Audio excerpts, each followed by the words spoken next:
Hey there, friends. Dave Paulides, CanAm Missing Project, another copyrighted edition for our video channel. And this is a missing persons segment. Yes, we are going to highlight a very important case today. And we're going to get right into it by talking about a few things. First of all, I know many of you have our map of the United States showing all of the clusters and all the missing people all over the US and southern Canada. You can buy it from me at nabigfootsearch.com. That's where our store is. NA, like North America, bigfootsearch.com. I want everybody to have that map on its wall, on your wall. And I want you to look at it every day, because I do. Because it bothers the heck out of me. Now, right down the middle of the US, north to south,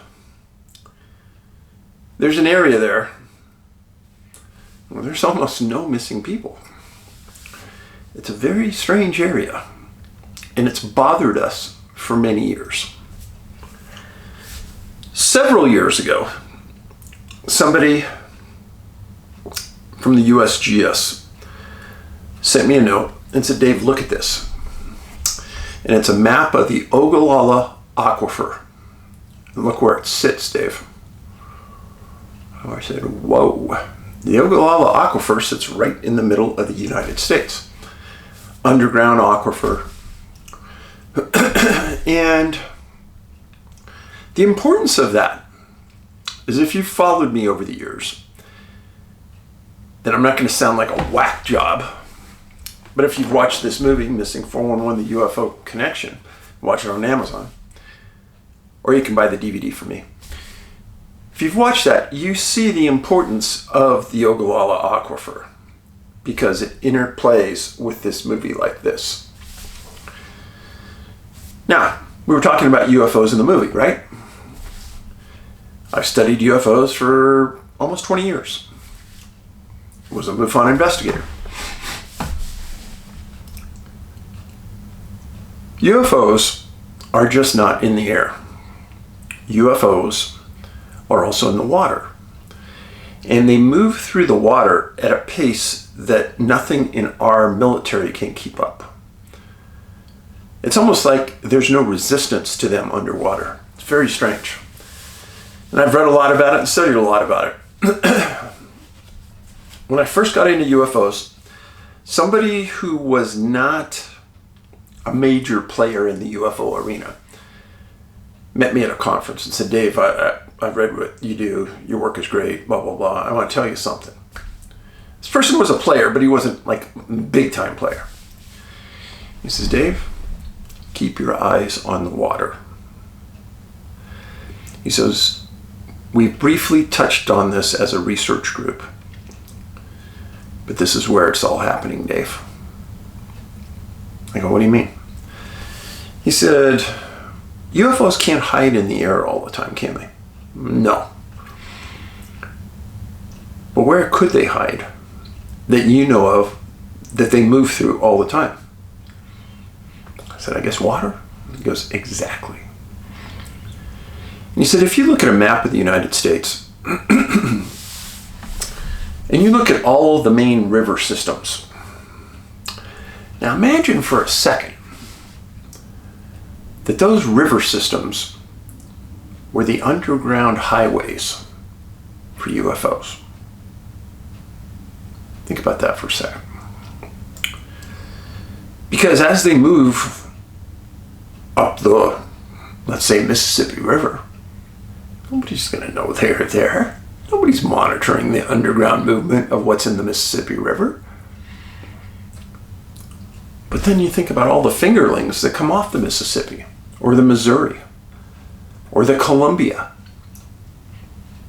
Think about that. How can they get into places that logistically seem to be a long ways from the coast?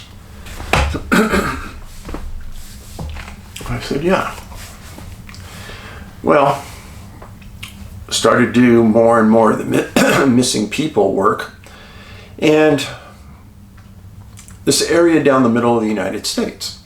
And then I get handed this map of the Ogallala Aquifer. You can look at it online. And it matches up perfectly with our blank spot in the middle of our U.S. cluster map. Now you couple that with a story we told in the movie about a man in Wyoming who owned a farm ranch and he needed water.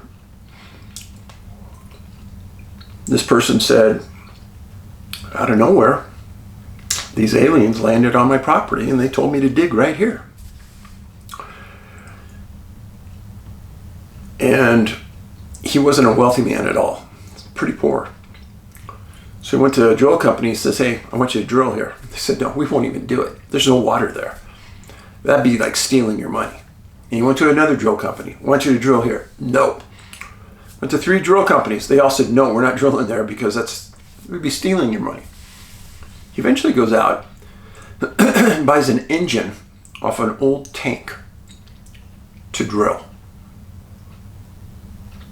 And he drills. And he hits the gusher of all gushers. And suddenly he has a farm and a ranch that's profitable. And what is that in Wyoming? But it's a fingerling arm of the Ogallala Aquifer. Now, how does this all come into play? Well, we're doing a movie about missing people, missing German people in this movie, and then UFOs and water. Now suddenly, this man in the middle of almost a desert landscape of Wyoming gets told to dig right here by some aliens. Well, why would they do that? I've had a lot of people ask me that question. A lot. Now I've had a lot of people answer that question. They said, well, Dave, what if that area right in the middle of the U.S., where there's no missing people, essentially, what if the Ogallala Aquifer is their underground base? We've proven that they can live underwater. They probably have bases underwater. And maybe strategically they needed an exit point in Wyoming for some of their work. Well, that man did it. He drilled the well, and there's their exit in that part of the world if they wanted it. And were they seen in that part of the world? Many times. In the movie, I laid out federal documents showing that they were in Wyoming, hovering over missile silos. Yeah. So the Ogallala Aquifer and water in the middle of nowhere America has importance with UFOs. Now, why is that important to today's story? Because the prairie lands in the middle of the United States have had UFO sightings going back decades and decades and decades, but they aren't talked a lot about. But what would be the interest there? The interest there are you and me. I've talked about this a lot as well. Some UFO researchers believe our world, Earth, is the ant farm for aliens. They study us. Maybe they need DNA. Maybe they need souls. I don't know. But what if we are that ant farm? And we think about the corruption, the disease. We think about the food sources that people eat inner city. And maybe the people that eat those food sources inner city aren't as healthy as the ones that eat it out on the prairie, that are eating fresh beef, fresh vegetables. Maybe they don't have all the contaminants in it that big time restaurants have in the inner city. I don't know. Just speaking out loud. But you need to open your head up a little bit to really understand what our world is about. And if you haven't seen this movie, you need to see it. I know people that have watched that movie 6 times, and I'm not kidding you, because it is filled with content. Now let's get to the show for today. It involves a little girl named Lillie Olson, just 4 years old. Went missing December 8th, 1907. Daughter of Mr. and Mrs. Olaf Olsen, Norwegian family, farmer, rancher. Lived 6 miles north of Bancroft, Nebraska. About 1.5 miles south of Rosalie, Nebraska, in a very, very remote spot just west of the Iowa border. And when I say remote, kids, I mean really remote. So this, the map, here's Omaha, here's Sioux City, there's the border, and there's their residence. And their residence was surrounded by Native American reservations. But this is really nothingsville out here, really nothing. Now getting a little bit closer, this is the Missouri River, the border of Iowa and Nebraska. The residence was here very close to the Missouri River. Here's Rosalie. And the Omaha Reservation, the Winnebago Reservation, they were almost surrounded by Native Americans here.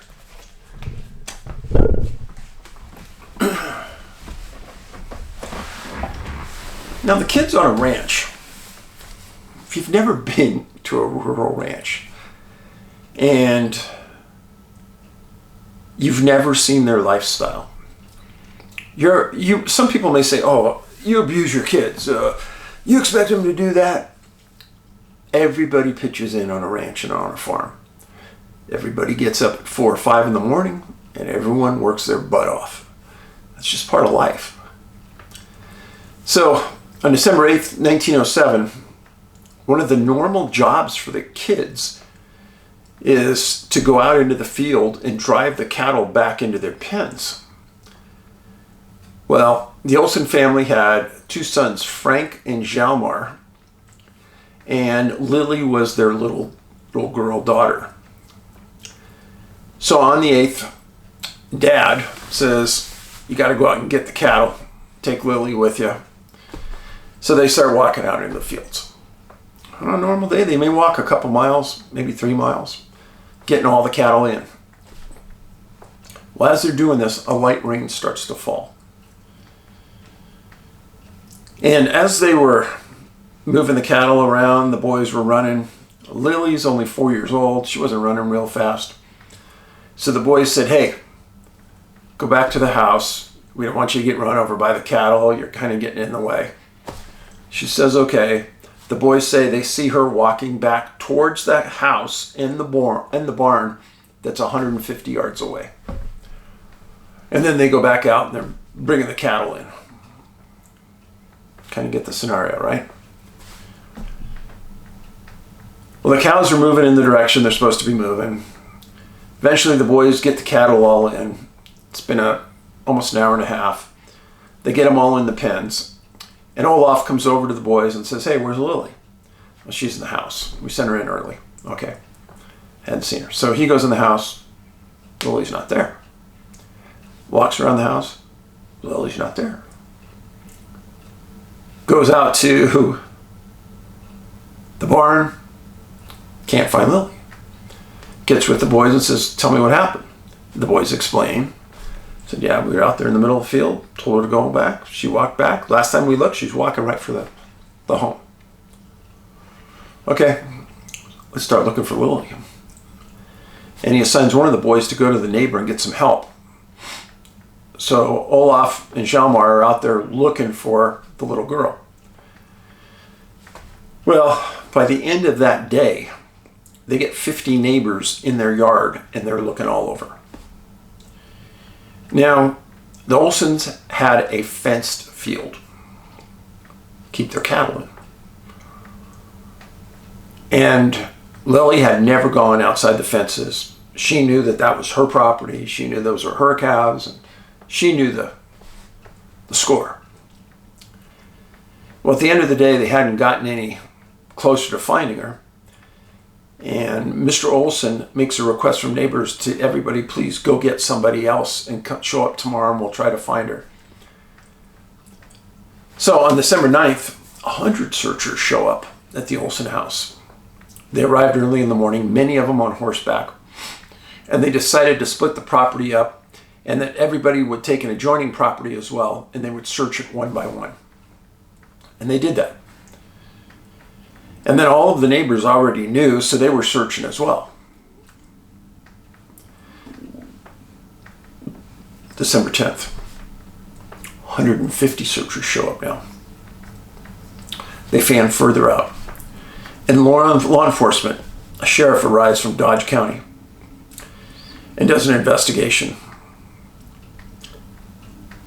He interviews the boys. The boys explain what happened. He believes the boys. Search goes on all day. They continue to search the property that Lillie was last seen on because, according to almost all search and rescue, that's where she would be found, or within 2 miles at her age. December 11th, another 150 searchers show up the next day. They fan out even further and they go to 3 miles. And they're not finding anything. December 12th, a newspaper article said that many believed that Lillie was kidnapped by Indians. Those are the words in the paper, not mine. Indians. It had been cold at night. Nobody had heard any cries. Nobody had found any tracks. Nobody had heard any screams. Nobody had heard any talk. People were astounded. Everyone thought they would have seen her, heard her, watched her tracks go into oblivion. Nothing. On December 14th, law enforcement, the sheriff from Dodge County, interviews the boys again, interviews Mr. Olson, and they're trying to understand what could have happened.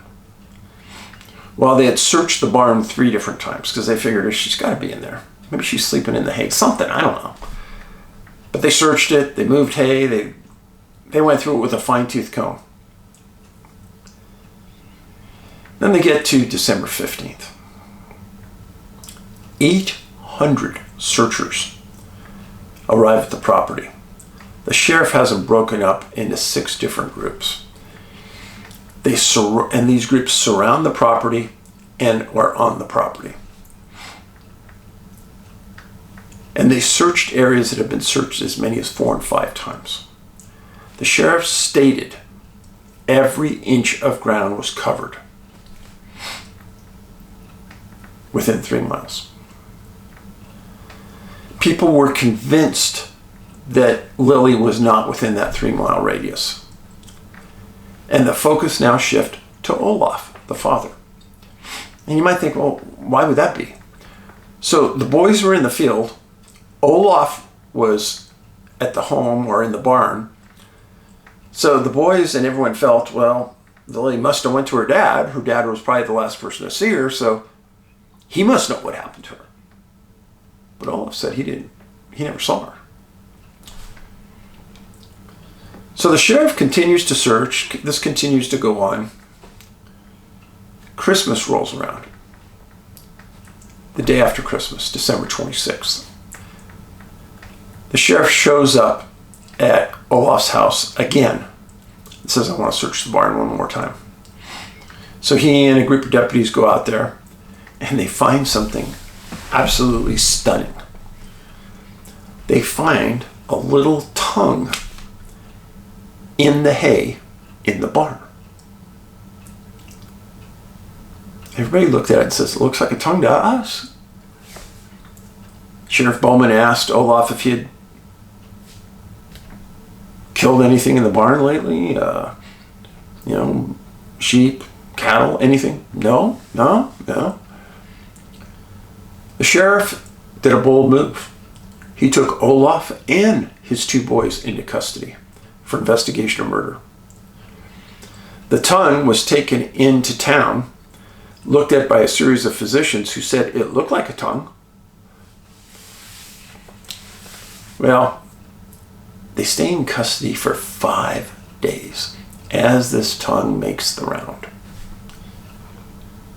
Well, not only was the tongue making the round, but Olaf called over one of the deputies after he'd been in custody for a few days, and he said, I want to tell you something.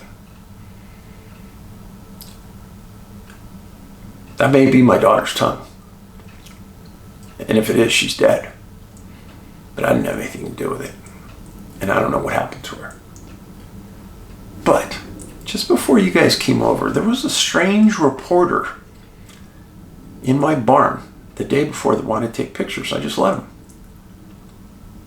I think you need to go question that guy. So the deputy did. Deputy goes out, brings the reporter in, and starts questioning him. And after about 8 hours, the reporter admits to placing this tongue in the barn of Olaf. Turns out it was, I think, a sheep's tongue. And he says, yeah, I was just trying to get a better story. And can you effing believe that? This man and his family are going through hell, and some piece of garbage reporter plants that in his barn. It's a true story, folks. A true story. And then he puts those boys through the hell of it. Boys didn't do anything wrong. Neither did Olaf.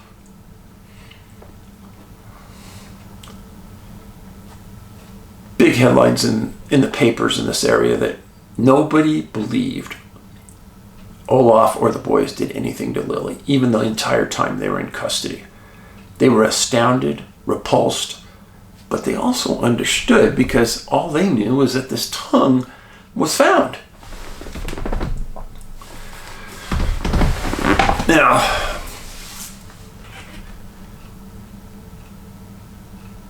can you imagine going back to your property after being embarrassed in front of the entire state, going back to your property where you lost your daughter and trying to make a living off of what you have left there, and then in the back of your mind wondering what really happened to her? I'd be concerned about my boys as well. But Olaf had to do what he had to do. He had to go back and he had to make a living. Those were rough times. So January 2nd, 1908. Native American trackers come to the property and they say, hey, we're going to try to find her too. And Olaf says, sure. So they spend several days going through the land, neighbors, everywhere. They couldn't find anything. Simultaneously, there's reports from all over the U.S. that people had seen Lillie and she was alive, and Olaf and the boys continued to do their work and continued to look for the girl. I still can't imagine that. I think about these cases all the time and the hell that some families have gone through. It seems surreal. Why put them through this? So fast forward 4 months. April 13th, 1908. 2 children, 7 and 5 years old, are cutting through a farmer's field on their way home from school. They're running through a small ravine at the base of a very small hill, and they came across a body. They run home, tell their parents. The parents call the sheriff. The same Sheriff Bowman responds. The body was Lillie Olson. She was found 2.5 miles from her home, north of the Olsen home. Sheriff Bowman stated that she was wearing the same dress and shoes, and she had no marks on her body. There was no animal predation, and he stated that the body was somewhat decomposed. So, she disappeared on December 8th, winter, and they find her April 13th, spring. I could see why there may have been just minimal decomposition if the weather had stayed very cold during that time. Now, the sheriff stated that area had been searched by a loose estimation of 1,000 people over 20 days.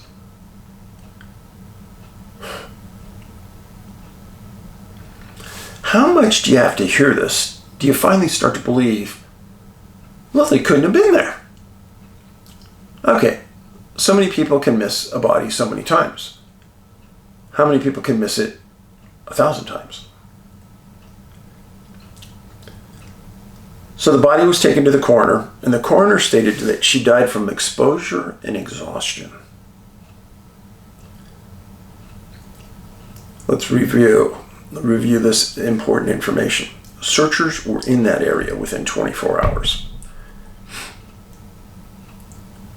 It was cold that first night, but the reality that she would have just laid down and died, knowing she was so close to home, doesn't make any sense to me. I'm sorry.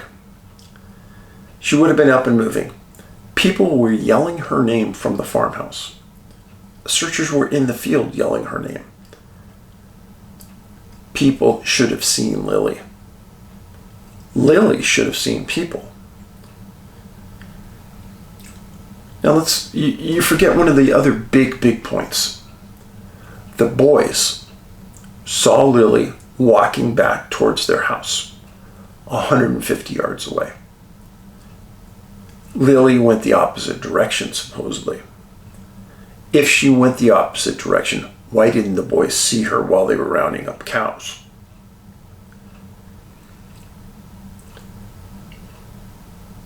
How did she not see the searchers?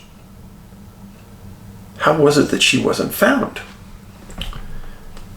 One big problem. Cause of death. Exhaustion after 2.5 miles. I'm sorry. That dog don't hunt. And why do I say that? Because I know that when you go out into the field to get cows, you're walking your butt off. There's a good chance you're walking 1.5, 2 miles just rounding up the cows. To say that she died of exhaustion 2.5 miles from the home, I'm sorry. I don't believe that. Kids usually walk probably 2 miles herding cattle.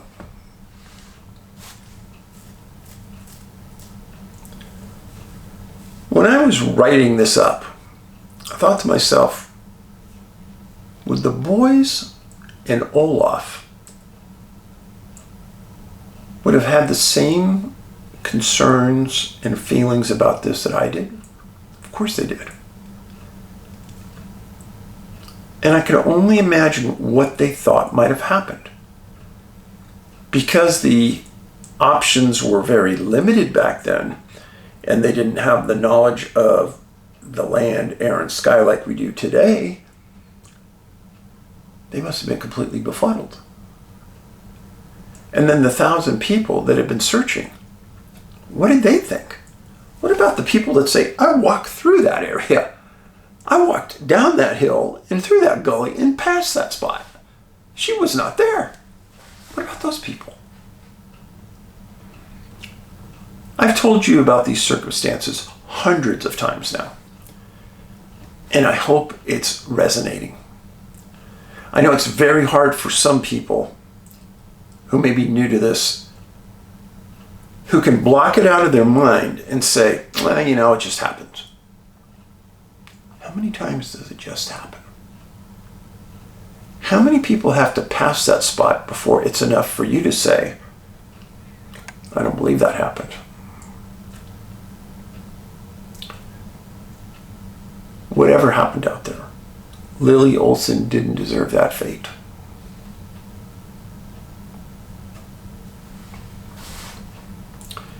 I never could find a picture of her. I wish I could have.